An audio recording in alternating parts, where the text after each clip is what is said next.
It's on. I think. I don't know. Yeah. Anyway, I want to welcome you all here. The goal here is, you know what, to spend some time together. Sure, break some bread later. You know, old faces, new faces. You know, really new faces. Yeah. Really old faces. And then really next to the really old face, right? Anyway, that's Stephen. Stephen has not got a license yet, but close. This week, This week. hopefully. Oh, that's Don't exciting. tell anyone you're writing the exam, just go and do it. Oh, he's written it already. Oh, you've already written it? Some next generation shepherd there, by the way. Yeah, he's just waiting for. What's a shepherd? Anyway, so I want to take some time today and talk about a few things that you know the world is. I'm going to talk about a really nice procedure manual that I created. I'm going to do a really brief talk about what FinTrack is looking for these days. I promised to talk a little bit about what happened with NAR. For those of you who are interested, maybe you aren't. That's the National Association of Realtors and their $814 million whatever settlement they did with the real estate industry in the United States, which will absolutely cross the border. So it will come our way. Talk a little bit of stats about our marketplace, a few awards, and then lunch. Make sense? Yeah, a little entertaining. The good part is you all will end up with, who needed, a PDP point out of it, just for showing up. That's positive, isn't it? A little bit. Yeah. Anyway, so I created a new manual for you. And when I was looking through the requirements from BCFSA, and we're always trying to stay on side with those guys, because you know the day they come knocking on the door, you better have all the boxes. And so in 1998, Vern and I, Spence's father, created a manual. And that manual is what's been on the shelf, so to speak, since 1998. Now, there are people in this room that were not alive in 1998. All right? So we decided I decided that would not be a good piece of information to share with a BCFSA review person. Oh, by the way, here's our manual. All 14 pages of it. Right? It was very, very just full of direction and all that kind of things that make realtors and code comfort about who REMAX 2000 was. But in 1998, that's all we needed. So the good part is when you start looking for manuals and you start going through them, you realize 18 pages isn't going to do it. And so my goal here is to give you something to work from. Now, do I expect you to read it, know every bit? No, I don't. Let's be practical about this. I'm not going to read that 75 pages, right? Oh, by the way, yeah, it's 75 pages now. So, and that was condensed, because when I first started, it was over 150 pages. And so I just shrunk it. Paste gone mad. Basically, yeah. And when you, of course, go online and you go, I need a manual for a real estate office, there's like thousands of them. And I'm not that good. I can't create my own. I have to cut and paste. Right? So anyway, so I created this manual, and with the help of Denise, we personalized it. And there are still some minor errors in it, by the way, which we will fix before we publish it. Because even when I'm looking at it here earlier, the slides, I'm going, oh, that's not good. But the majority of it's pretty good. So there we go. So this manual, if you want to find it, there's a few printed ones around. But we will have the QR code out in the office. It will be available to you. Your emails that come from the office will have the QR codes and location for it. So I just want to make it easy to find. I don't expect you to have that 75-page manual sitting on your desk, sitting with you. That's crazy. Okay? But you need to know where it is. Because the goal here is, you know what? It should be a point of reference for you if you want it. But anyway, that's what I've done. I've left it on there. This is going to work for me a little bit. So when you cut it all down, I give you lots of ideas of where to find stuff. Right? It's got lots of pages in it, and it goes on and on and on. But the goal here is it's a policy and procedures manual outlined in the REMAX 2000s to describe the relationship between REMAX 2000 and its independent contractors and its employees. Really simple, right? Just give you a reference point. And Mark and I were talking about manuals in his previous minutes, and there were manuals for everything. Yeah, manuals on top of manuals. Exactly. So this is just the beginning, just a small piece to start with. It's just ticking one of the boxes. Make sure that you have it. So the purpose of the manual here is to give you some things to work from, some ideas on where you can find information about how you maybe want to do business. But that doesn't mean that I don't want to hear from you or Gary. It just means you have a place to start from. Okay. So there's a piece about the brokerage. It has a mission statement which I created. Gives you an idea of what I perceive that REMAX Intelligence should be about, which is, our mission is to empower our clients to achieve their dreams of buying and selling residential real estate with confidence and ease. It says, we are, with over 3 decades of experience, our dedicated team upholds the highest standards of professionalism, integrity, and personalized service. We are committed to providing expert guidance, leveraging innovative technology, and fostering meaningful relationships to ensure exceptional results for every client. Our focus is on client satisfaction, drives us to continuously exceeding expectations. And there's another error. Anyway, I won't go on with that one. Let me share with you, I am using the manual in the other office as well. Oh, and there it is again. There it is again, there you go. All right, so anyway, like I said, it's not perfect, all right? But it will get better. Anyway, I've created the manual. There's a purpose there. It talks about technology, the things that we offer you. It talks about the relationship with BCFSA. Gives you a sense of what the structure is within the corp. Gary is what we refer to as the managing broker of record. He's also the FinTrack compliance officer. I'm considered the privacy officer, and Denise is our conveyance contact, and administration is Jamie and Cole. Okay? So all those things right? I'll move on a little bit. Again, kind of just talks about how we run this office, the uniqueness of it, our office place and work, our office respectful workplace policy. In other words, you gotta be nice to people. Not that hard. But, we don't have any challenges, but they do come up. It'll kind of give people a vantage point. There's a couple ones in here. Diversity. Talks about our floor schedule and how we give away leads. So everybody realizes that leads come through the front door. This is how we give them out. This is how we share them with people. Gary, me, Spence, nobody takes those leads. We don't touch them. They all go to the people in the house. So those are never sleeved. They're all for you guys. So anything that the business creates comes back to you. What else have I got here? Talks about personal offices, things you can and can't do. It does also talk about cybersecurity. Cybersecurity is important. Remember, that's going to come back onto you. Nowadays, everything we have is in the cloud. Right? And how often are you expected to review that policy? How you keep stuff? Please make sure you do look at it. The biggest thing you have a challenge with these days is passwords. Your password should not be password. It should also not be admin. It should not be your kids' names. It should not be your birthday. It certainly shouldn't be your name. I personally had my Visa card hijacked last month. My password is very difficult to reproduce, but somebody did $3,500 worth of Facebook ads on my Visa card before I caught it, and then had another $1,500 in the waiting. But it was very interesting how they did it, by the way, is they started out with $35, and then $35 every 10 minutes. And then they dumped it to 150, and then 550, and then 1,050, and then it finally they cut it off. But not till they got $3,500 out of it. So anyway, cybersecurity is important. Make sure you have a plan. In all fairness, make sure you're reducing, you're looking at it, making sure that you have you can find all your materials, especially because nowadays you've got Dropbox and you've got Google Mail and you've got so many online platforms. Make sure you know where they all are. Right? Anyway, what else have I got here? Maybe it's gonna work for me here. There we go. It does describe the insurance. Again, we carry extra insurance for all of you in 2 different stages. One is extra E&O. So if you do get sued, nobody wants to be sued.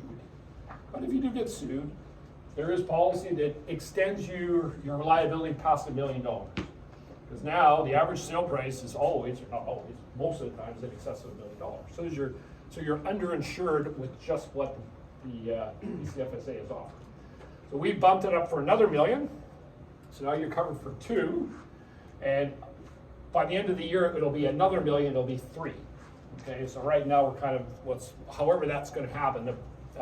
We're not 100% sure, but currently BCFS is looking to bump their coverage from 1 million to 2 million, which means our extra coverage will still be enough.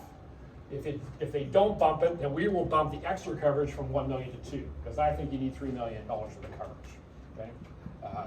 Remember, every dollar past the coverage comes out of your pocket. So it's life-changing if something is bad. Anyway. So it does describe that. The other thing we carry is the general liability policy. And those of you who don't, you get a nice, charge on your office bill once a year. It's usually about $40. And what that is the general liability for people that are in your care. And lately we've only had one claim. Dean. Oh, sorry. It's only fun if we know who. Anyway, the policy came in, and it was a open house, I believe? I can't remember. It was an open house, and somebody in really nice, unfitting shoes fell down a flight of stairs and broke her ankle. And was it I like, think it was on purpose. I don't know, I wasn't there. Dean pushed it. Don't get Dean going on this again. He's finally Anyway, gone so for down. $40, this policy came into life. It took care of all the legal bills, and took care of the majority of the claim, except for $2,500. Here we go, Scott. For $2,500, and the bill was $128,000. Yeah, it was over $100,000 all in. So it was a $100,000 claim that got covered for $40.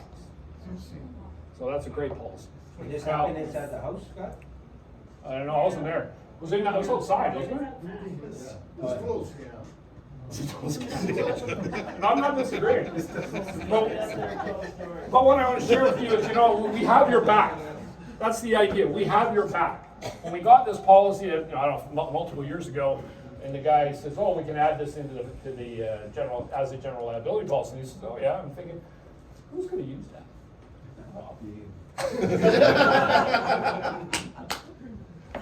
Hey, it's $40. You cannot, and the other part is intact, is where the policy come from. You no longer can buy that policy. So we have grandfathered with the office liability policy for some new brokers to go there. They won't even offer it. Okay, well, not for $40. They'll offer for $160 per person per year. So it's a good deal. Hey, that's better than ICBC these days. It is a really good deal. What else? Personal conduct. That we always, kind of things people go, Sometimes you got to say it. Right? Sometimes you got to go, behavior, substance abuse. How about a dress code? Reliability, general compliance. How about this? Commission and compensation. Make sure, we have a bit of an idea of how it actually happens. Most of you have no idea. You just slide the paperwork under the door. Denise, Terry, Maureen, they take care of it. And out comes the back. Oh, wow, I got a payment. Anyway, it does describe how all that works. Talks about the independent contractor agreement. That is also something that we use. That you have to have, and mostly it's not for the brokerage, it's for you. The independent contractor agreement is when CRA comes knocking, and they say, "Can you prove you're not an employee?" And with no agreement, you can't prove it. And so what they say is, all those thousands of dollars of expenses that you're using as a write-off, they're now belong to the brokerage. And we go, yeah, that's awesome. And you guys all get to pay taxes. So that agreement is more for you guys than it is for us. What else have I got here?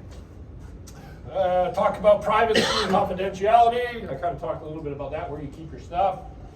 Can't be like Donald Trump, with that pile of secret documents in the bathroom in his house in Mar-a-Lago. You got to know where it is. It's got to be safe. You can't be sharing personal information among your clients with someone else. Somebody comes calling and they say, tell me about where this person lives. Tell me about their driver's license. Tell me what they do. That's not information you have the right to share. So it's important to know what your privacy and confidentiality obligations are. I've spent a bit of time defining what the brokerage and the managing broker's responsibilities are. Largely, I cut and pasted that out of PCFSA's manual. But why redo it? Right? So anyway, it's there. What else did I got here? Gets down to employee and unlicensed assistants' responsibilities. That's something that we have to make sure we're clear about. Unlicensed individuals. If you've got people working for you, make sure you understand what they can and they cannot do. Because it's coming back to you. It's coming back to haunt you, right? There's a few of you who have unlicensed assistants. There's a few of you who have licensed assistants. Just to make sure you know what the definition is, because it can help you if you read the rules, right? And it's expensive. It's good work, baby. General responsibilities from a realtor. What you can and can't do. What you shouldn't be doing. You know? Makes sense, though. Right? We're all successful at what we do. Documentation. You hear from us. We supply you a beautiful checklist. So when you're doing deals, you know what to supply us. You know what the odds to supply us.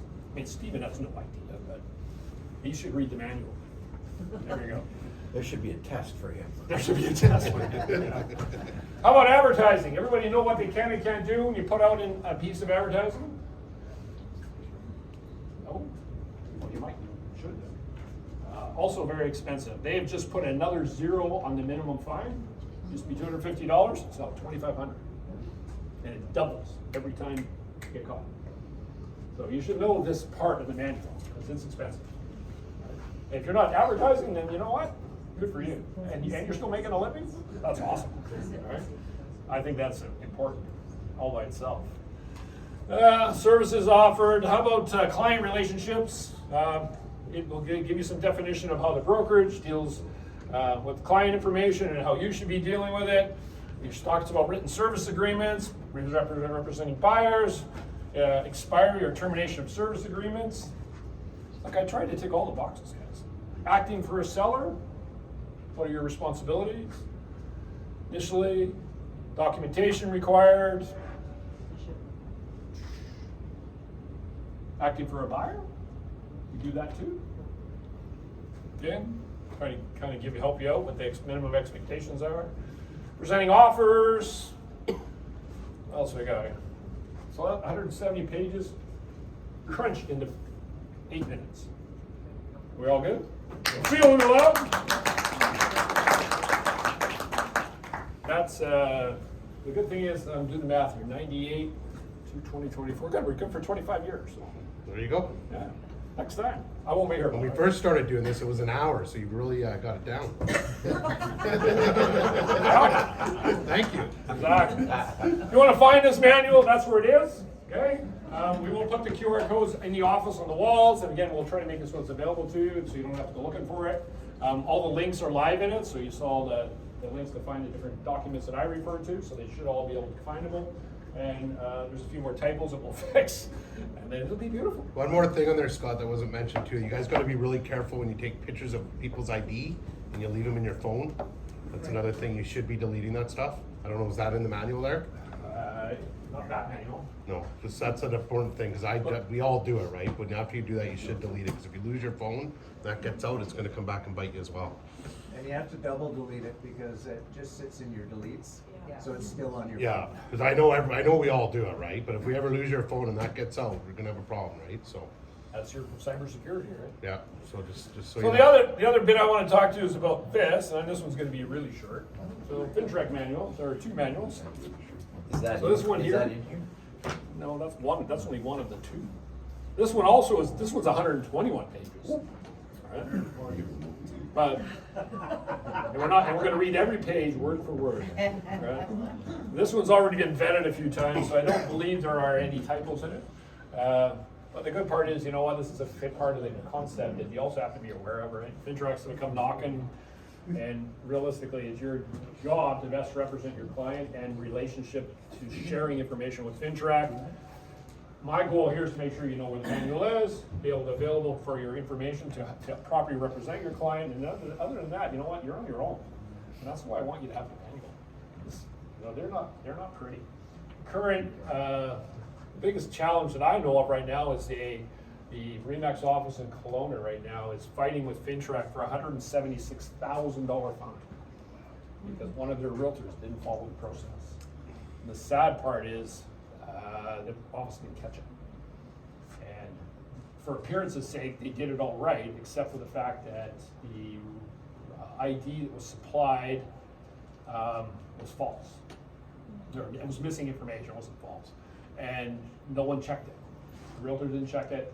The office went and looked at it, largely got all the stuff in the boxes.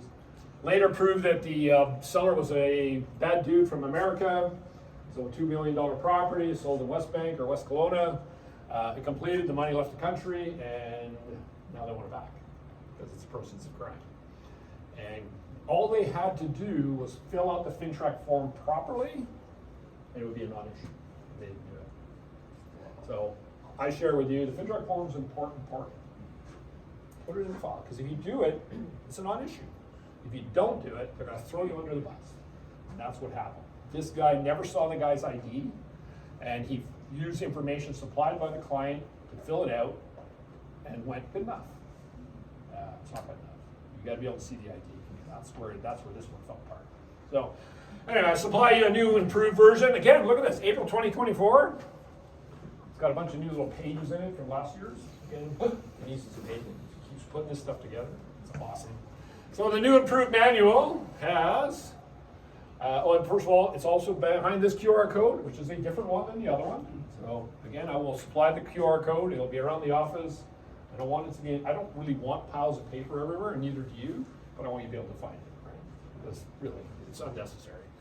So the simple updates is, first of all, we put in all the new forms that came out this year as our minimum requirement. So in the forms, we as an office have an ability to either adopt the forms or create our own.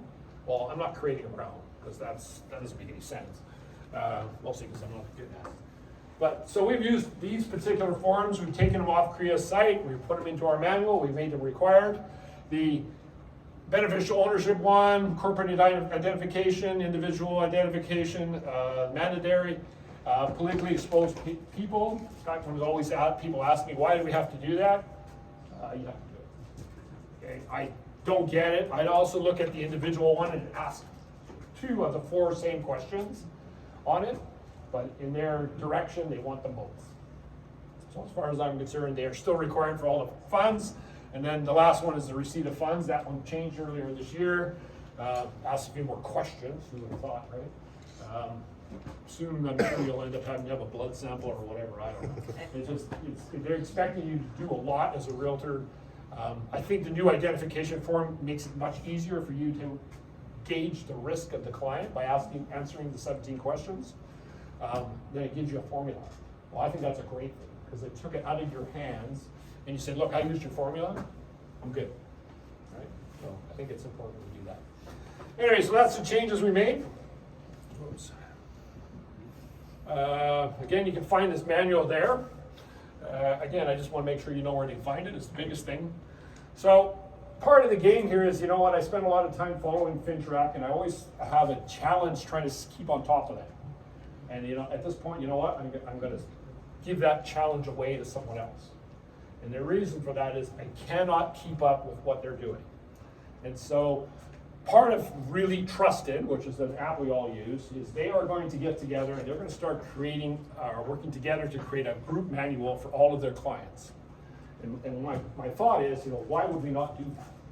Because you think about FinTrack has taken advantage or taken on the entire industry, and we are one of the most unorganized industry that they have taken advantage of.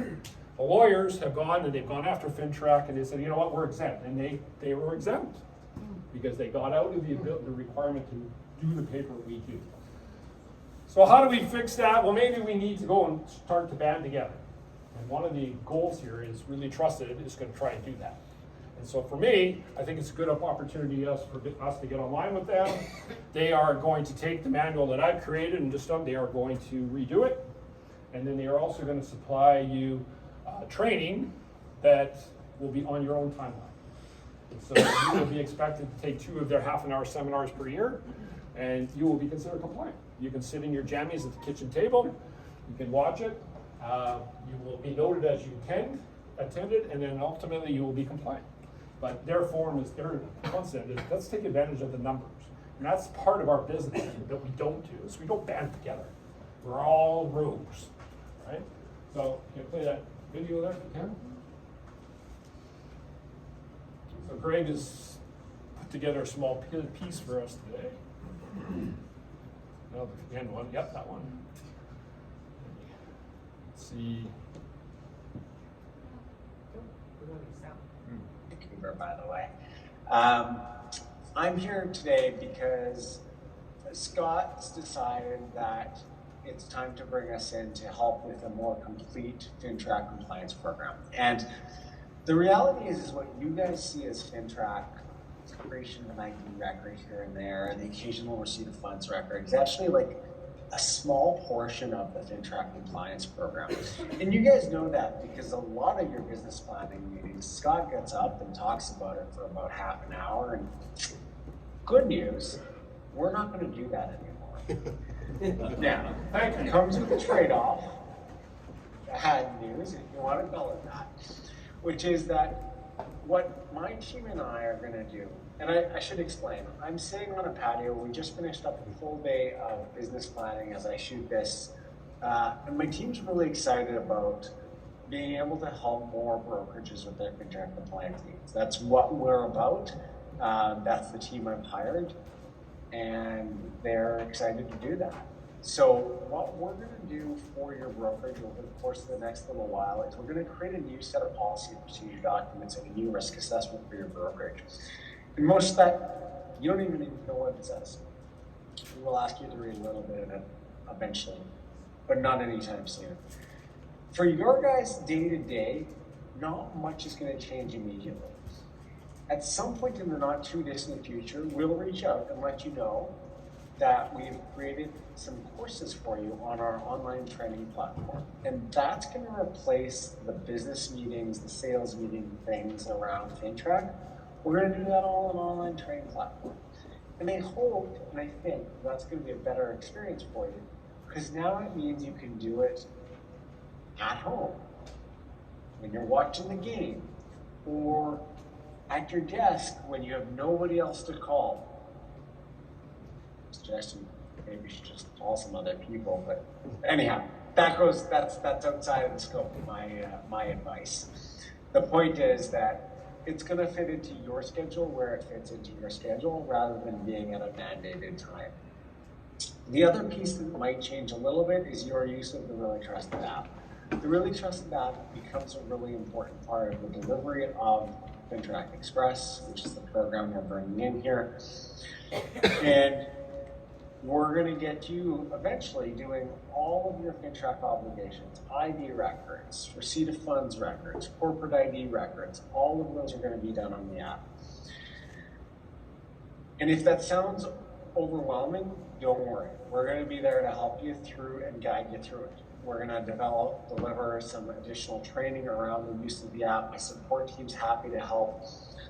We want you to be successful in this, and I developed the app, in the first place to make it easier.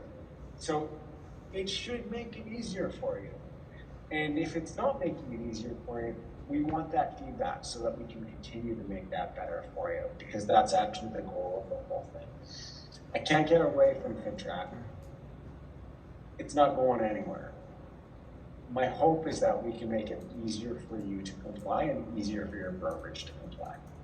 Have a great day, guys. Hope you enjoy the rest of your business planning day today, and talk soon. Cheers. Does it make sense? I think so. I think so. Genius. What's that? Yeah, he's just driving more money into his pocket. Well, you know, I think at this point, I gotta make sure that we stay on side. I don't know how to do it other than, all fairness, getting some better advice. And And he's a REMAX guy as well. Yeah, we'll give this guy. So anyway, we're gonna do it this way. Yeah. What do they charge a month, Scott, for a realtor? For a realtor? Yeah, the really trusted. Well, the Really Trusted is included in your desk fee, the basic one, right? Oh, It's okay. $4 a month, is what it is. You buy it, it's 8, the broker buys it at a bulk license. Yeah, we buy it as a bulk for all That's the half. the offices. Yeah, so these guys are gonna do we're gonna pay them to do the consulting to create the new manual, right? No, I was just doing the math in my head, right? So they're saying 160,000 realtors in Canada at $4. This guy's making 800,000 a month. Good for him.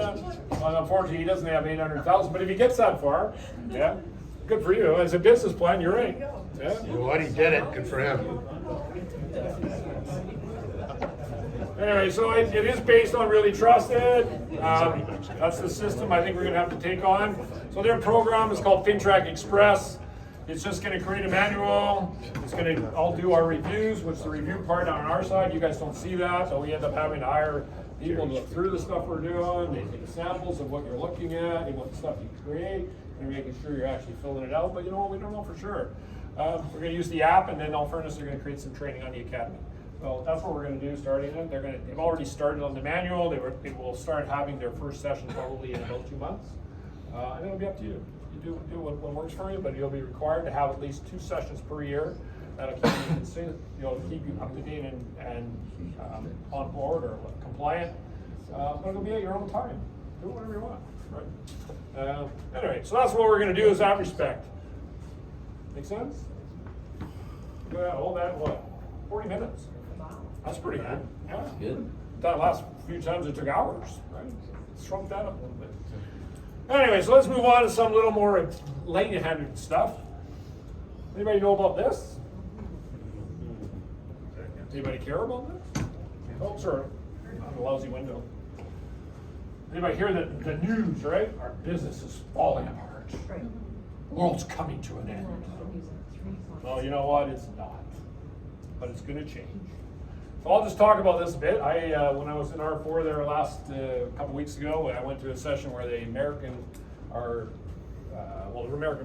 very concerned about it, obviously, because what happens is that there's a class action suit out there in the United States and in Canada. There is a suit going on in Canada, but it mirrors what's happening in the United States. And what it says is that we are price fixing commission cooperation, which means basically when you go and take a listing and you take it at, I don't know, whatever you take the rate, right? And you put up a cooperating commission of whatever, 3.22, 1.15, that's considered price fixing. Because you are offering a buyer's agent a set fee, and with very little proof, very little investigation, they can go on to MLS and they can prove it. It's all the same, right? So they're referring to that as price fixing. And so they are saying now that, in fact, buyer's agents and sellers are paying too much. In other words, they don't have the right to negotiate that fee. And so the National Association of Realtors is defending the class action suit. And the outcome is that in the United States, well, as soon as it gets ratified, probably in early July, that they will no longer be able to allow that to happen. In other words, you will take a listing now and you will not have a posted fee for a cooperating broker. Okay? So where does that leave us? Different than we've all been used to doing business, but not the end. So the state of Washington is the best one. The state of Washington banned or changed their business practice, and they have not offered a cooperating commission for over 4 years. And they're all still doing fine. So how they solve the problem and how I see us solving the problem is that they in fact are allowed and coach their sellers into the idea that they will be paying a fee to a buyer's agent, but they're not allowed to publish it. They're not allowed to make it public, which means in fact that you have to protect your interests, but also your seller has to have an expectation of what it's going to cost to have a cooperating broker or hiring the whole MLS system.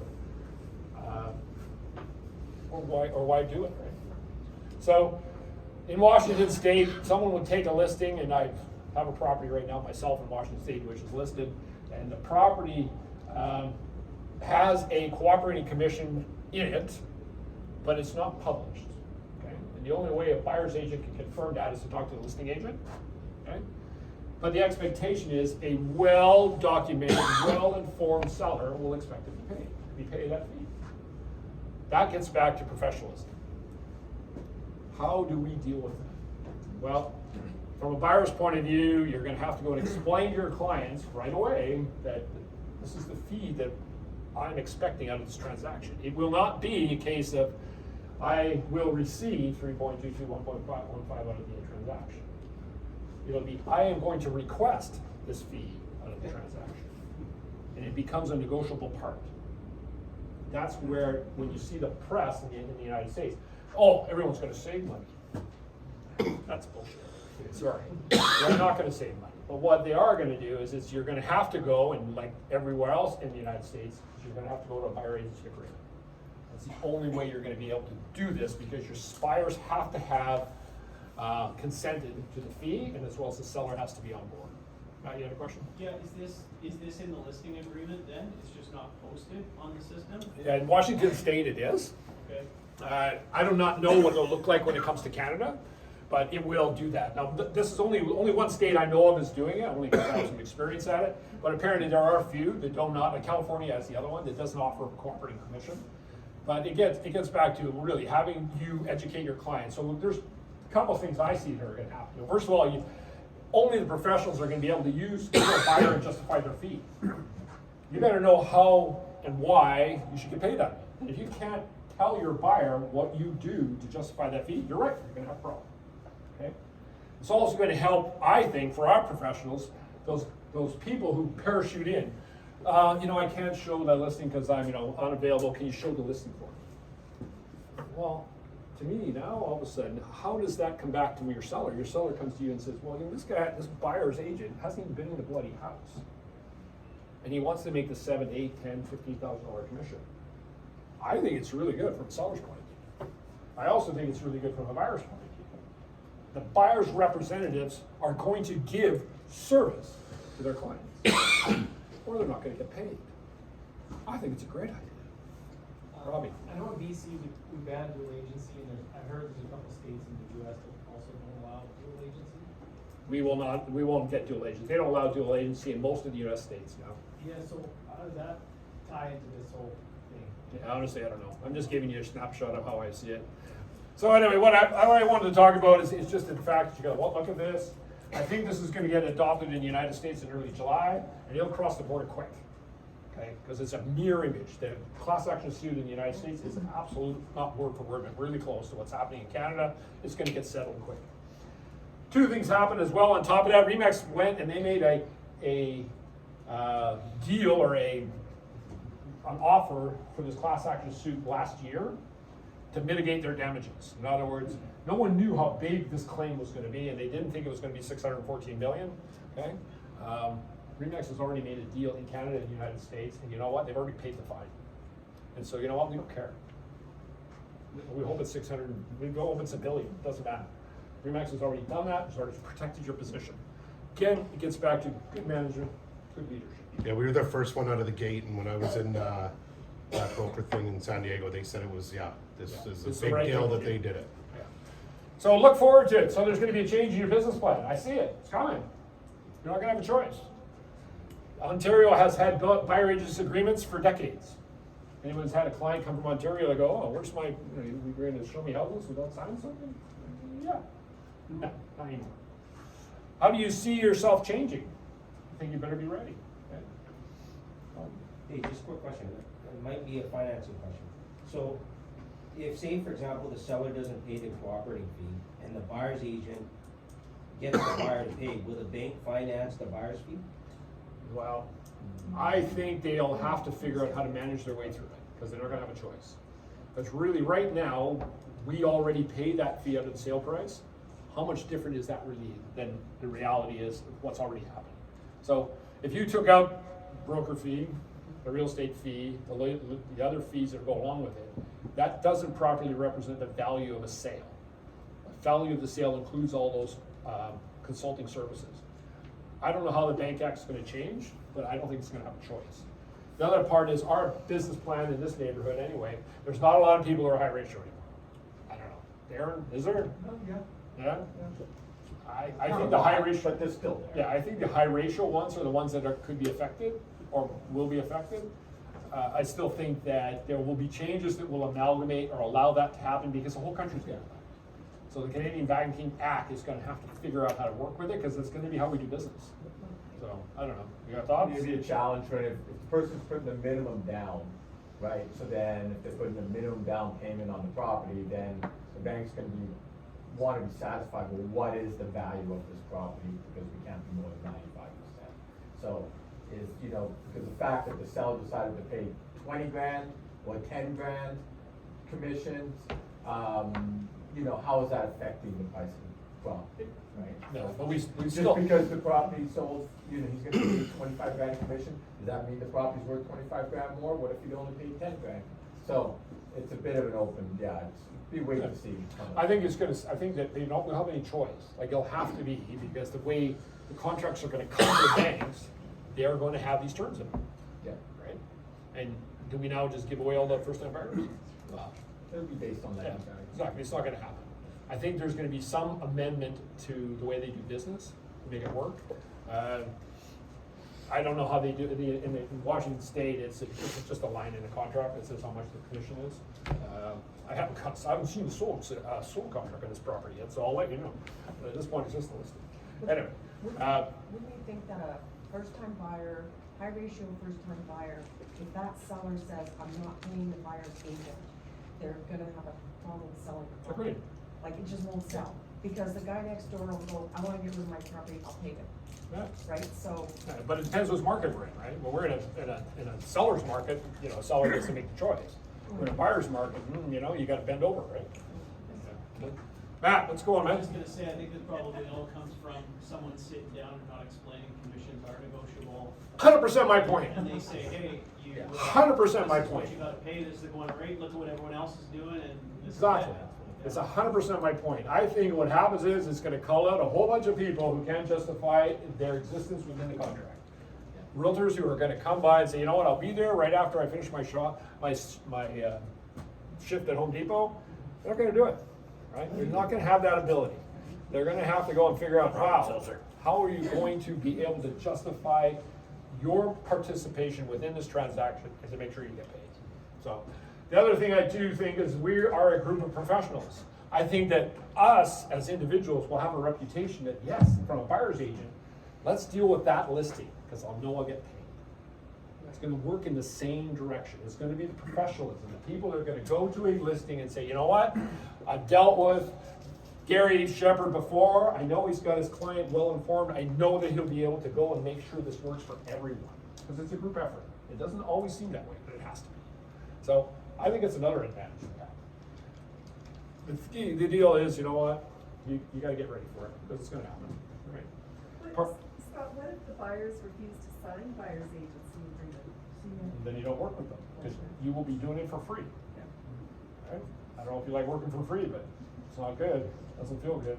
Unguaranteed wages. Yeah, you won't have a choice, actually. Buyers will have to, it'll be part of the legislation, right? That all buyers agencies, all buyers will have to have a buyer agency agreement, for sure. Commissions in Ontario are 5% straight across with California. Yeah, that's the other part of it. They're having conversations how much commission realtors get, especially in the southeast of the US. I mean, their sale numbers are smaller, but they make 6 points, right? And they split it roughly 2.5, 3 and a half. Yeah, they make a lot. They make some good money, man. Yeah, for sure. And their prices are smaller, but not a lot. Like the guy from Atlanta was saying, his average sale price is $700 grand. Well, 6% of $700 grand, that's a good afternoon. Yeah, sure, a lot of money. But anyway, that's what we're talking about. Yeah, for sure. Anybody else? I'm not trying to be the player of doom and gloom, but I just want you to know. I don't think this will stop. I think it's going to happen. I think it's when, not if. And it'll come up as soon as the Americans come up with the settlement. Again, it's just waiting for the courts to ratify it in July 7th or 9th or something. It'll come across the border, like almost like that. I think by the end of the year we'll be in this program. The interesting one will be when you've educated your seller and they said, yes, we want as many people to look at our property as possible. Here you go. We're happy to offer this to any buyer agent. And then meanwhile, the agent that comes, we go look at 5 houses and 3 of them say, no commission. It's like, okay, well, we're gonna go look over here then, because it creates uniformity. It doesn't change the numbers, but how can we argue, right? I just get back again as a listing agent.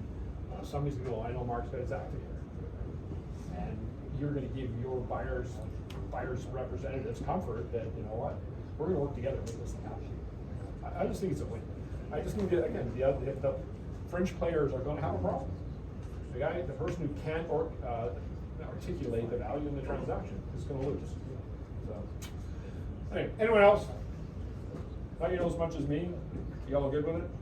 Yeah. The good part is, Stephen will have no other way to do business other than a buyer's agency agreement. Right? Good job, huh? Yeah, you won't learn from that. Easy for him. I was gonna say that the experienced people in the building are going to go, oh, it's changed. Like you said, Scott, they do it in Ontario. They think we're crazy here not using it. When I talk to those guys down there, they can't believe we don't use it. Anyway, so let's kind of move on to that one. Let's talk about some office stats. What's the world look like? Everybody got 2023 was a little bit difficult.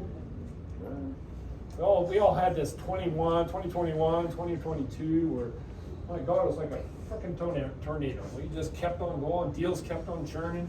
And then, I walked in the Bank of Canada, I went, oh, let's increase the bank rate a little bit. And then all of a sudden the brakes went on, and kept going on. Last year was, in many respects, the best year people had, and the worst. Right? But we did all right. We always, as a group, collect our market share. We're all kind of immune to the changes in the marketplace, but we are still immune to the volume. So if you have way less deals, we all get our percentage of them, but there's just fewer of them. Anyway, I'll talk about this a bit. So last year we averaged 85 licensees in the office for the year. Slightly up, slightly down, but that's a good number for us. Oh, that was cute. Right there. Let's try that again. I have to replace this clicker. I think it's done. Let's try it again. Oh, by the way, this is all replay. There we go. 85. That's what we're trying to get at. So in 2023, the Vancouver Board and the Greater Vancouver Realtors, because they have a new name now, right? GVR.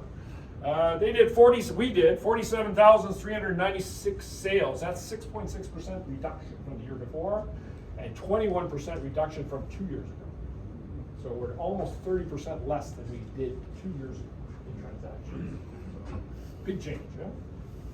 Let's see if I can get this to work now. So I just try to figure out, so what does the average realtor do? Well, it's really simple. 47,000 divided by the number of realtors. Guess what? What's the average production per realtor?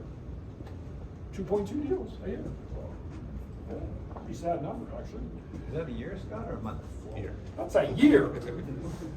Wow. That's the average, and no one likes this stat, especially when I share it with these guys upstairs. He says, oh, you can't do that. Why can't I do that?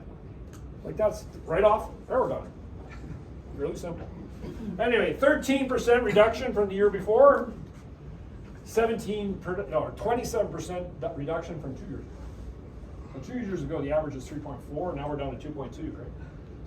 So right now, the poverty level in the Lower Mainland is $26,000 a year. Keep that number in mind, right? 26,000. So I went through, and what's nice about it again, they give us a ton of stats that I get to rob. And so I thought, okay, what does our competition do? What is the other brand of the offices doing out there? So I went, okay, what is a Royal LePage? So I put the two Royal LePage offices, the one here and the one in Langley together, and I said, okay, so how many deals do they do per person? Well, they're above average. They did 5. 5. Ooh. There are many people in this office that do 5 a month. Right? So I thought, okay, what about other people? How about Sutton? These guys are above average. Right? 2.3, come on. That's a little bit. Stonehouse, again, a little bit more. This actually went on. Just give me one at a time here. Donald Realty, a little bit more. What do you guys do? How about 10? Congratulations, that's a huge number, you guys. 2 years ago, in 2022, that number was 17. So how come our whole office wasn't a medallion? Well, because they didn't go. We had 24 medallion qualifiers and 16 went. They didn't wanna go to the dinner. What I'll share with you is that's a difference, right? You go down from 17 down to 10 in 2 years. That's a Are lot. there any that were higher than REMAX? I don't know. That's a good question. Nice. So, as usual, this stat stays consistent, that this office does about 5 times more deals than any other real estate office in the Lower Mainland. It's a good number. Just help them open up the door. Well, is that what you do? Open up the door? How about a little bit of ideas on what we did? How about listings? Who took the most listing, or what kind of listings did we take? 645 for sale signs went up last year. It's also down from 820. So the numbers are less, right? But still, 645 for sale signs went up. How about transactions? How many deal files did you guys create? How about 805 deal files? Congratulations, that's a huge number, guys. Everybody stand up. How about one more here? 5% of the deals were done in-house, so 5% of all of the deals we did, you guys did with people in the building. It's a good thing. We used to be able to double in, that number was 20. Changed a little bit. Yeah. But still, getting 5% done in the building. Average sale price last year was down 5%, so I just want to give you a perception of where that number went. So it went down to $2,394,000. Then I want to compare it to what we do, and the idea there is, where do we sell? Are we selling higher end, lower end stuff? Where does our marketplace go? And this year we're pretty average. Normally that number's about 20% higher. So where our average sale price last year was $1.8 million. 2022, that number was 1.25 million. So it's all down, right? Doesn't mean we're not selling them. Sales dollar volume, $812,668,272. That's a lot of real estate, guys. We're not in that $1 billion range like we were 2 years ago. You know what? 812 million. That's a big number. What was the median sale price? It was $1 million average. I'm just wondering, because there's some big sales in there, right? You got some big land assembly deals and whatnot. Yeah, that is actually the median number. It was? Yeah, I take the highs and lows out of it, right? Yeah, I call it the average because, not everyone can 100% relate. Anyway, so that's 9.5 million per person. REMAX average for the whole system is 2.8 million. Okay? Maybe remember, all those people sell houses that are worth 200 grand. So, anyway, big number, good job. Biggest property sale last year, 5.6 million. Oh, it's not here. Busy doing another. Yeah, she's probably out doing a deal. Okay, how about, I always like the next one. How about the smallest one?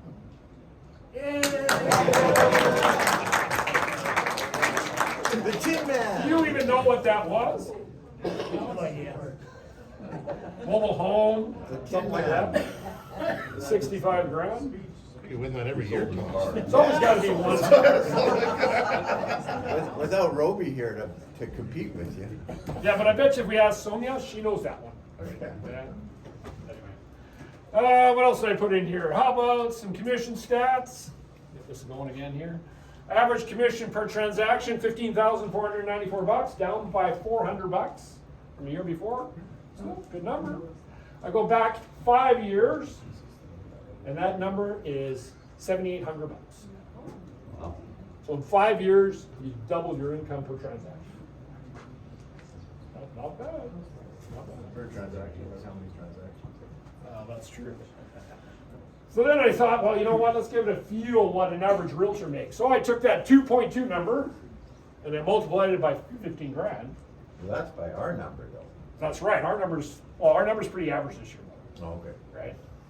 So I thought, okay, what does the average licensee make as a realtor? 34 grand. Remember I told you that the poverty level was 26.8. Exactly. It's cost you 10K to keep the license, or it should cost you 10 grand. The average realtor is below the poverty level. So I played some games too. What is the other, what is our people in our marketplace? What's the average realtor make? Kind of gives you some ideas, what kind of income they got. And our number's just a little bit better than that. Our average income is 146 grand. Congratulations, people, that's a great number. Remember, that's the average. So half of you are below that number. Half of you are below that. Try a few more here. Gross commissions paid out, 12.5 million. That's a lot of numbers. Used to make fun of Jamie, and Jamie used to sign all the commission checks. And now it's all push the button. But in history, when we used to pay checks, you used to get a box of signed checks back from the bank every month. Not an envelope, a box. And so, she's the only one I know who can sign her name, and it's exactly the same every time. It's exactly. You can't, it looks like a freaking stamp. Anyway, 12.5 million. Biggest commission payout was Sonu. Congratulations, buddy. 2 years in a row. You're gonna do them big. All right? I don't think I put the smallest one here. Highest average commission as well. Sonu again. So if you want to know how to make money in our business, you should maybe talk to him. If you're doing deals and your averages are the biggest, guess what? You don't have to do that many deals. You still have a really good life. Where do you find the stats? If you guys want the stats, they're also available. I'll share the QR code later and have it. Some people like them, some people look at them and go, Top listing team, the Mafari team, congratulations. On the boat for sale signs, right? For sure. Top individual, Robbie. You can drive through, that neighborhood between Fleetwood and Langley, and it's either a Mafari sign or a True Hall sign or a REMAX 2000 sign, because they're all over the place. Pretty cool. How about, how many sold signs? Again, Mr. Mafari's team. Both sold signs. How about the individual? Robbie. How about most educated?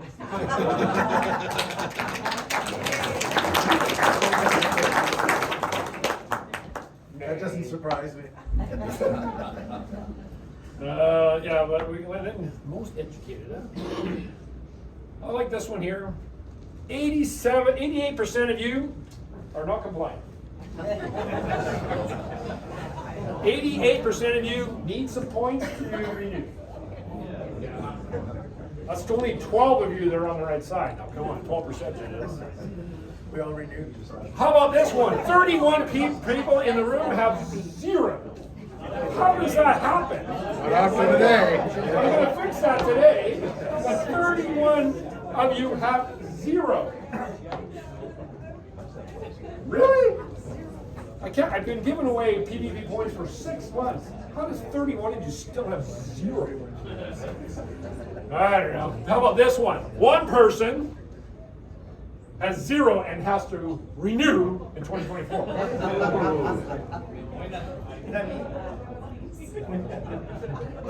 I'm surprised Gary hasn't been breathing down their neck. Gary's a little occupied today. It isn't you. It's not you. I'm picking him up at 4:30. Are you? Boy, he's coming home. I forgot who it is. I don't know who it is. There is one person. I don't know who it is. Anyway, there is one person, in all fairness, that has 0 and has to renew this year. What else we got here? But this is the group you could be blocked. There's 9 people who are ready to renew and have points. Yeah, and I maybe should have got some lists. You should have put some names. I should have put some names in this. Start shaving now. Especially the compliant ones, right? Yeah. I am not part of that group, by the way. So I'm part of the not compliant but close. I think you should ask the person with 0 points and their license is renewing this year if they're going somewhere. No, but the only reason they'd have 0 points is because they're not at these meetings. Yeah, like I've given away enough. My license It's not just renewed. likely to have 0. I've given away enough free PVD points. All you have to do is show up. That's renewed. Anyway, Children's Miracle Network. Last year, the group gave them $16,975. I think it's awesome. I also also thank, these are the top supporters of the program. Again, guys, thank you for your efforts. Those are people that donated in excess of $500.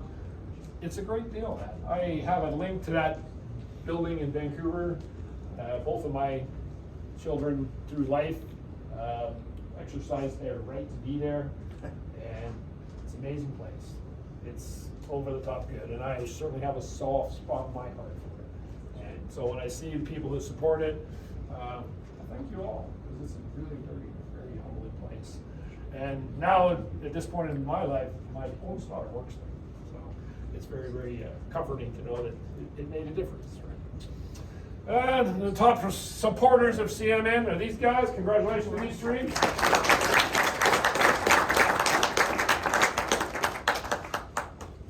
What else have I got here? I'm going to ask, like I do every year, that everyone makes one donation to them. And the goal there is I want our office to continue to be what we call a Children's Miracle Network office, which means that every single licensee makes at least one donation of $25. I would ask that you do that. If you have a problem with that, please tell me about it. If I don't hear from you by the end of next week, I'm going to make the donation in your name. It'll be on your next bill. You will get a tax receipt for $25. I'll also remind you that there's other options. There's many of you who make a donation for every transaction you do. And that also is very worthy of your efforts and your support of the system. So I would ask that you do that. Make that, I think I put that in here, yeah, $25. You can make it more, you can't make it less than $25, you won't get a tax receipt for it. I want to make sure you get some of the money back, for sure. So I would like you to do that. I would like to stay being a Miracle Network. How about some new people in the office? Some people are here for the first time. Yeah. I don't have his name on it, I didn't know he's coming. So next year he can be. Well, he's not licensed, so. Well, that's true. This week. Well, I haven't been usually that. Yeah,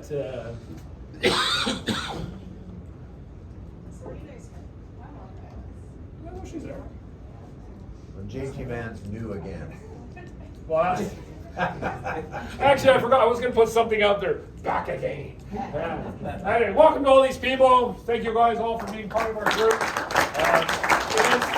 It is what makes us older people, right, Todd? Old crotchety people? Yeah, it gives us life with the business, right? Yeah, someone's got to do it. There you go. Not only are you may not be new, you're new to the office, maybe not new to the business, right? Okay. A few kudos.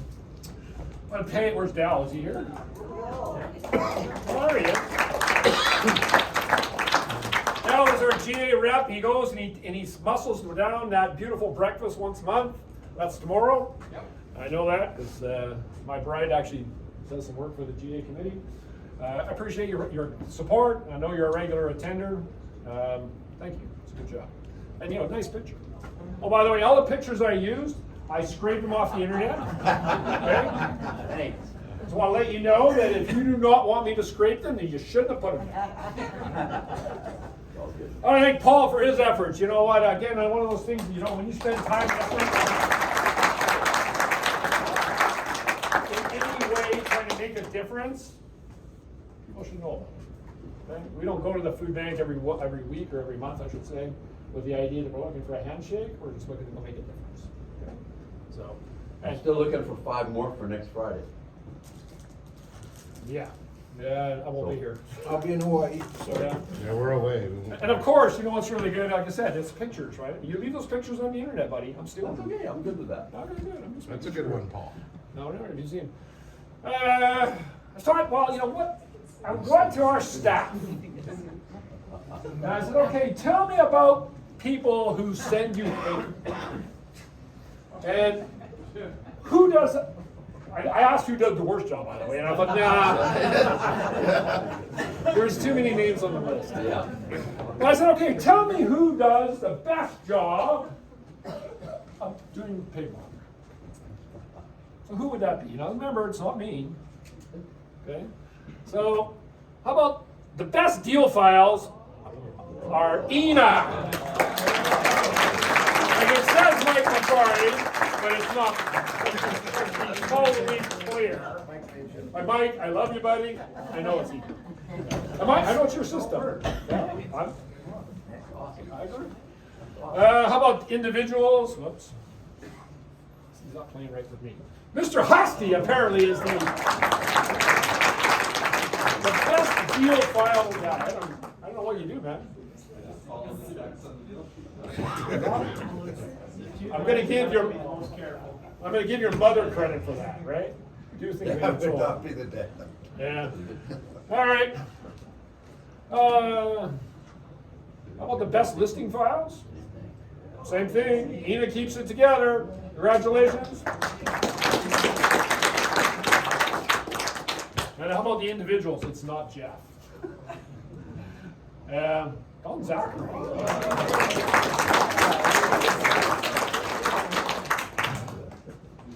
Nobody wants to get sued. I was just gonna say you. Well, you know what? These guys are across the hall from each other, right? You guys sharing notes. There's something in the water over there. Oh, there you go. What else have I got here? How about the highest, most stars on Rank Your Realtor? That'd be Andrews. That's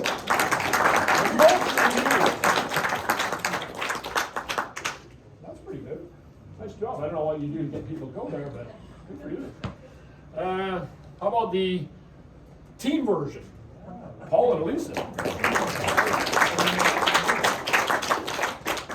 They're all 5-star. I think you guys are 5-star, all 5 stars. 4.9. I think you're 4.99 or something. I think somebody wasn't 100%. I don't know what's so bad. Right? A few more here. Who did the first sale in 2023? Who was working on New Year's Day? No way. Nobody. But there was somebody working on January 3rd. I thought that was a good day. I mean, I went looking through the sales, and they're not that, unfortunately, you have to fish through them all. And I'm looking for a REMAX 2001. Jesus. 3 days it took me to find Morrow's name. So, January 3rd. Nice job. All right. How about this one? Who did the last sale? Who was working December 31st? Because there was somebody. Okay. Somebody was doing it just before they went out, before they went home for a nap, in my case. You know? Who was that? I don't think he's here. There he goes, Rob Trout. But that deal was done on December 31st. There's the guy who was out doing stuff. Kind of fun. What other stuff did I find here? How about some anniversaries? Uh-oh. Uh-oh. I gotta get rid of all that stuff, so anniversary-wise. For 5 years, and that's the beginning of the list. Somebody's hung around for 5 years. Who might that be? Yeah. A few individuals. All right. Harry, come on, buddy. Come over here. I got a clap for you. It's also 5 years being walked around by. We're excited. Basketball star. Yeah. There you go. 5 years already. Another football for sure. Another 5-year survivor is May. May, 5 years and 29.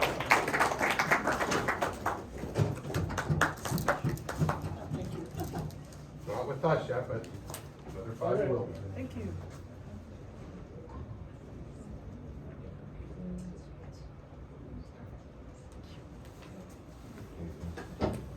I think I have one more. No. Yeah, one more. One more. Indy, where are you, buddy? Oh, he is here. Nice to see you, my friend. Welcome to 5 years.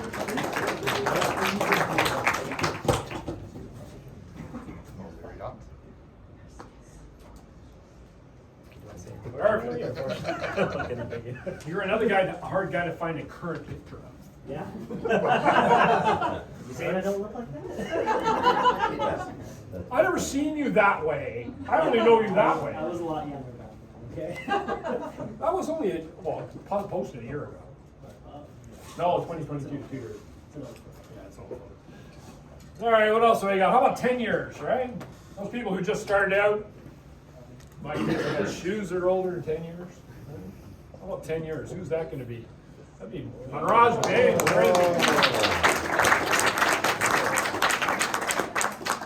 Wow, there's a baby in that. I remember the first day you came out. That's the original one.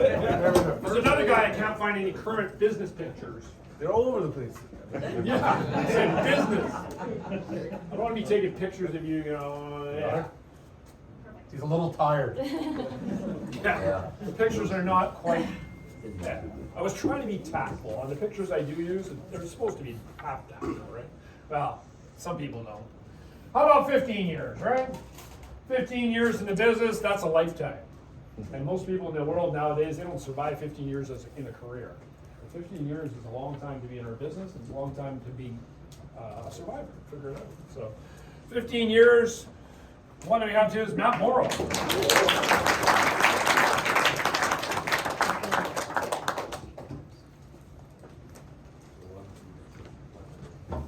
Oh, look, he's actually is black and white.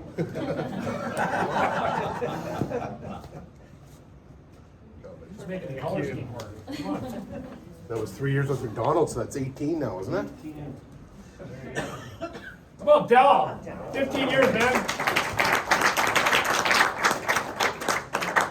Took a little hiatus in the middle there a little, but you know, you find We know pulled you up some figured it strings to make it work for you. There you go. Put them downhill. Nice. And I think we have one more 15 years of Robbie Johal. Look, that's a better picture, Robbie. I actually had to airbrush the car. I should get my sunglasses. No, but look in the sunglasses, there's a beach. There's a beach right there. Oh, yeah, that picture was in his car, actually. But I thought it better represented him than the picture I had before. Oh, he's too staunch. So we have no 20-year recipients, but we have 125. And there are people in this room that are not 25 years old. How about 20? Oh, come on. Work with me a little bit. There we go. 25 years is Gloria Lowe. She's not here, I don't think. No. Congratulations, Gloria. That is showing she should even know it. Yeah, Gloria gets a really nice pie plate with her name on it, so it's really cute. So there you go. Thanks, Vanna. For sure. Now we have, how about 30 years? I agree. 30. Long friggin' time. 30 years in the business, and that person is, I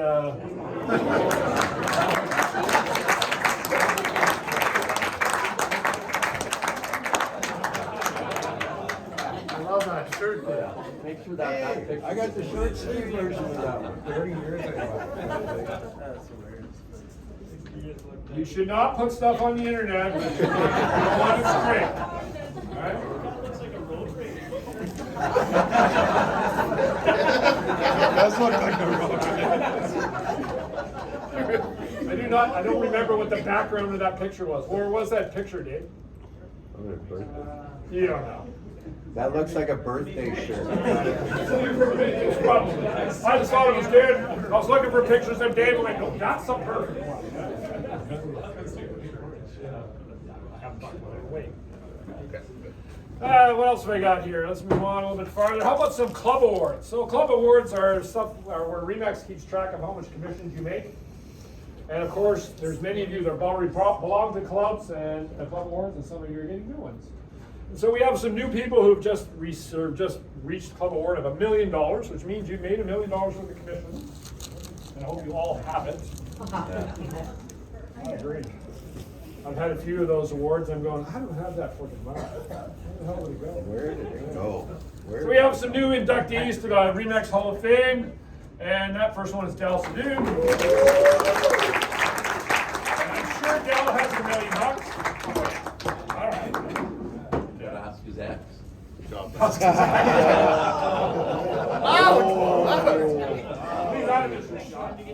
Been there, done that. That was kind of harsh. It's harsh and the mellow. Accurate. All right, we have another one, and that's Adrian. Where are you, buddy?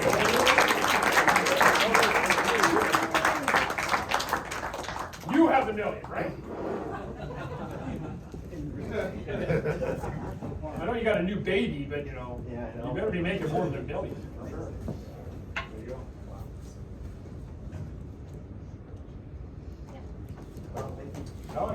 Congratulations. All right, so then there's another, oh, Val Gill, where is he? think he's here today. Val, where are you, man? Come on up, you're gonna. Oh, he's here. He's another guy, you can't find any pictures of him. I went scraping, looking, who the hell is this Val Gill guy? I made her done. Yeah? Well, guess what? This picture you're taking, I'm gonna use it next time. Gotcha now. Yeah, some pretty well, Val. The next club award is called Lifetime Achievement. That's $3 million. These people better have at least $1 million of it somewhere. Oh my God, you made three. Okay. $3 million and 7 years with REMAX, so you can't come out of the box and go, wow, I made $3 million. So, new addition to that is, come on, oh, there it goes. Mr. Bellhuber.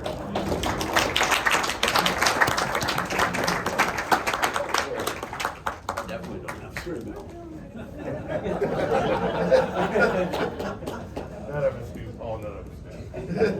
There you go. Congratulations. And you have 2 of the million or 3 of them? At least 3, yeah. At least I'm gonna follow what I told Dow. That's true. And so I'm going to move on to some of the things we did in our building. All right. So I've kind of gone through everything outside. So what about us? What does our world look like? So I always start out with this. There's always one new person in the building or in the business that went and survived in this crowd, and this crowd's pretty competitive. Well, tough. So we have a rookie of the year, and our rookie of the year is. Let's work with me. There we go. Rosanna.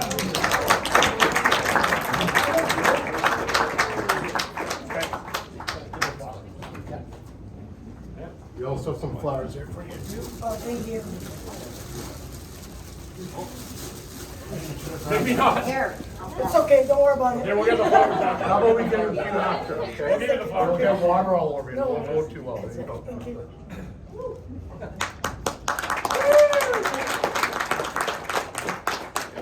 So her name was added to the office plaque here. So this plaque's been floating around since 2004. And the first name on the top left corner of this in 2004 was Spence Gatsky. So there you go.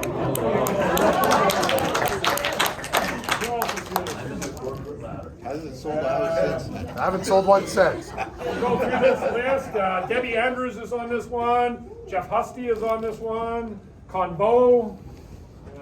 Sonia Dollywall. Who else is here? You can say it. No, You know. don't say the other one.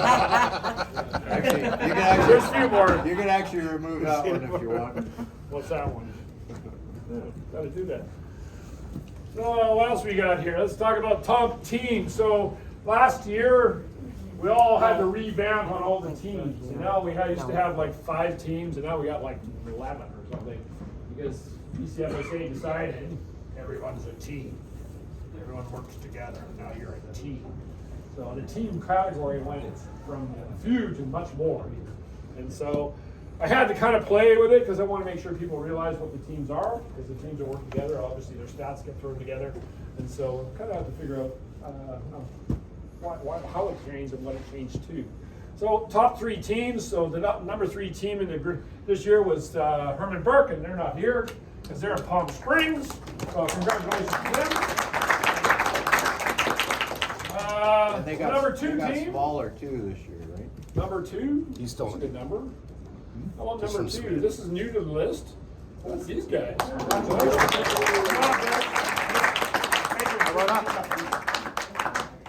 Bring the team out for a picture. Nice to see a new, some Then you can send new them names on. on the list. Good job. Nice work. There's a bit of stuff for your wall. Congratulations, guys. Thank you. There you go. And I know they're number 1 team. They set the bar bloody high. I give them so much credit. I think the ability to stay there, to get there and stay there is really difficult. And they continue to do that with some great leadership in the Farm Group.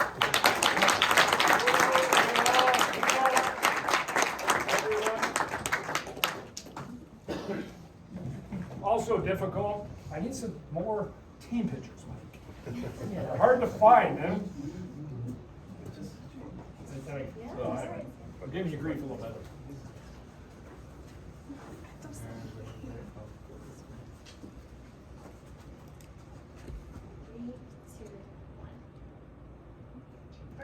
All right. Congratulations.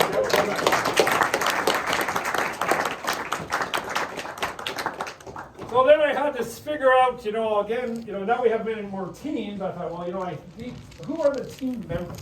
They all have team leaders. What about the team members? Who are the ones that are out there killing it, right? Because the team member society and individual is different, right? So I chose to pick 3 team members and rank them. And we go there again. Let's see who's doing it out there. So the number 3, whoops, wrong way. I don't get this right yet. Number 3 team member this year is Colette Burke. She's not here. I did talk to her yesterday. The day before yesterday, she said that she saw the eclipse, which is kind of cool. The number 2 person, though, is also not here, which is Dan Herman. Dan is in Portugal.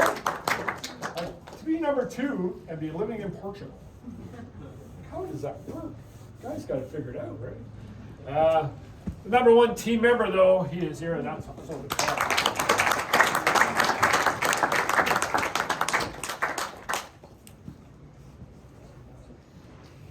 job, buddy.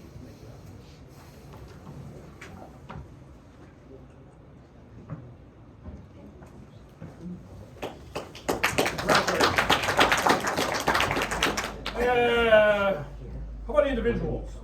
All those people that do it all. How many of those people that actually sit there, they fill out every listing agreement, every sale, show every list, show every property. That's these guys.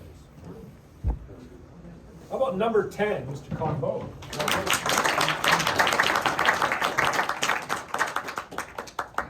For a guy who does all the things you're doing, number 10 is pretty damn good. Not bad, eh? Yeah, not bad for a guy who's got his fingers in a lot of stuff. And he's got a good picture to find, right? Number 9, Todd Murdoch.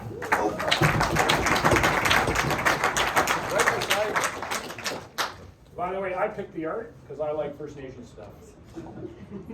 Yeah. Congratulations, Todd. Well done. Number 8. Who's that?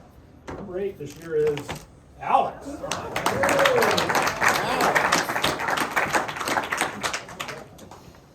Also a hard guy to find pictures of. It's the same one every year. Can't find another one. Trying to pick and choose, yeah? You have to be careful. One day that dog might not be here. Make him I sad. don't know, is the dog around? I never thought of that. The dog has, yeah. Nobody gets out of this alive, you're right. How about number 7? Let's go with number 7, and who might that be? That'd be Mr.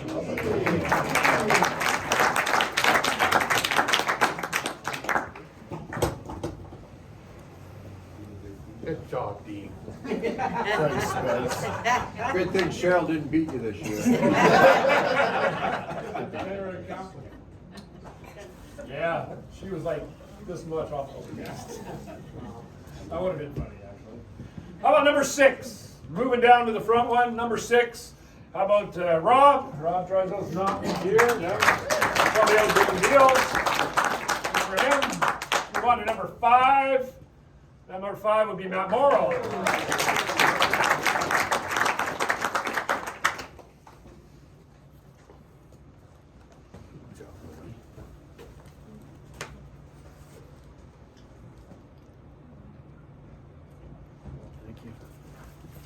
Number 4. And the group gets smaller. Who's number 4? How about Mr. Tom Connor?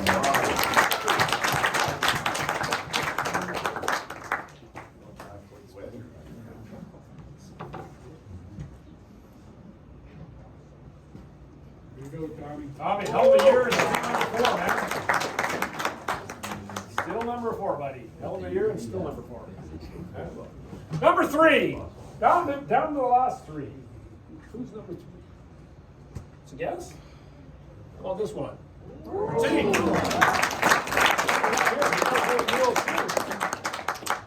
Oh, that was. I think Albert. How about number 2? Look around, who's left? Who's left? Who's due? Number 2 is.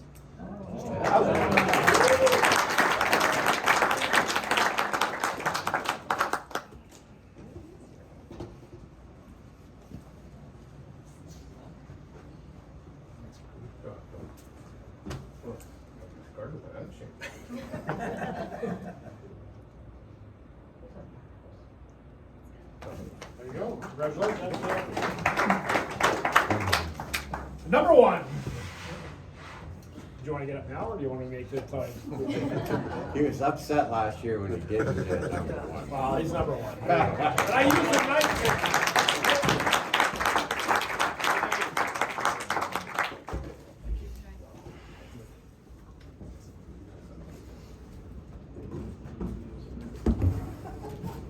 Can I get a picture of Uncle Kevin?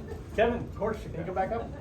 Sorry. Yeah, you know He these hired, two he are hired, related, right? he hired me 18 years ago, and he's my uncle. Yeah. My mom and Kevin are brother and sister. No, yeah, stay. Should I stand like this, or how should I stand?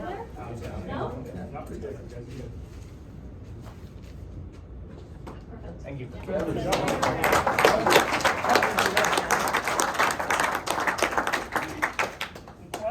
Anyway, congratulations everyone. I really appreciate you coming out and supporting the event. Part of the game is, you know what makes us stronger is when we come together. I want to spend one more. Soon. No, actually now. Let's do it now. Yeah, let's do it now. Darren wants a moment, sorry about that. I was thinking, some other closing things is better. Okay, rock and roll, buddy. Thanks, Scott, for letting me come up. First of all, I just want to congratulate everybody on their achievement and longevity awards. So we know it's been a tough grind the last 12 months, so to be really proud of everything that you guys have done. So well done to everybody. The other thing too, just before the meeting, I handed out some white envelopes. You can pull those out now. Lonnie, you're a little bit late coming to the meeting. There you go. So you can open those up. What those are, they're a save the date invitation to our referral exclusive. I'll say exclusive invitation to our Realty referral event. It's been 18 months since we had our last event. It took me about 3-4 months to secure the venue. I had a venue in mind, so we just secured it. I haven't disclosed the venue yet because that invitation is going to be followed up with a e-vite. I'll need you to RSVP on the e-vite, and then you'll find out where the venue is, okay? The date's May 23rd. It's a catered event, open bar, live music. Why are you receiving the invitation? It's because you sent me a referral over the last 18 months, at least one, that I was able to track. Either someone called me and said, hey, Joe from REMAX told me to give you a call, or Sue from REMAX called me and said, hey, please call this couple, they're interested in the mortgage. Okay, whether the mortgage went through or not, or whether I got paid or not, you still get an invitation. Hopefully we've done business. So if you're sitting there and you don't have a white envelope, you still have 30 days to qualify. All right. And all it takes is one simple referral. Okay? Thanks very much. Thank you for the business over the last 18 months, and I look forward to seeing you all day. Thank you. Almost done. We're 8 minutes to left. 8 minutes. So I want to take one more thing, and I want to have our office staff come up, please. Come up for a second. Have some things for you. I just want you to remember, these people are there every day. Every single day, they're taking your calls and they're going through your paper. And you know what? They do a fantastic job. I want to recognize the fact that these people are the ones that make you look good. Let's do that. And then we'll bring it back. Anyway, I want to thank you all for coming.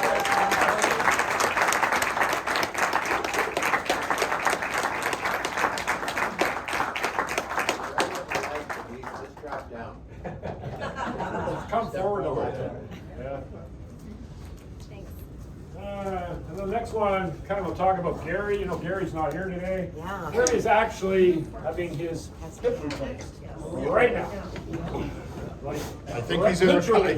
recovery right now. Okay, well, literally this morning, he was having his hip replaced. For those of you who knew or did not know, Gary's been waiting for almost 2 years.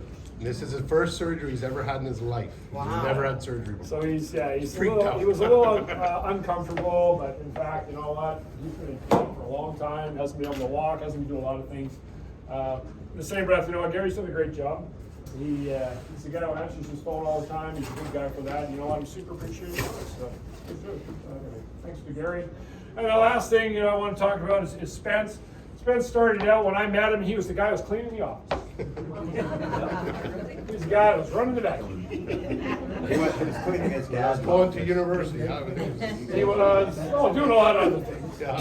But that's how, the ones who started out in the office all knew Spence, because he was the guy that was picking out the garbage. And then he evolved through life, and now he's, so to speak, assimilated to the family business. And you know what? I think he's doing a good job, for sure. Anyway, congratulations, Spence. And last but not least, I only want to wish you all the very best. Enjoy what I do. I'm glad to have you all as part of my life. I want you to realize that, you know what, we are different. And when you go out and do business with other realtors and you meet other people, this group is different. And I want to thank Scott as well. Yes. You do a great job, Scott. You've been around now for 20 years.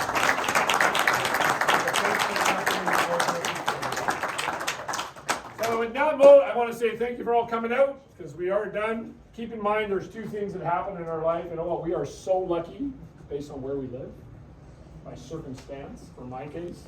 For some of you, you came here from another part of the world. We live in, first of all, the best country in the whole world, by far. And in that country, we have the best little corner of it that we call home. And you know what? A lot of people are going to come here, and they're all going to have challenges. It's not perfect, but it's pretty good. Anyway, share the positive news. Thank you all for coming. Lunch will be ready in about 5 minutes or so. Thanks for coming. We're out. No worries.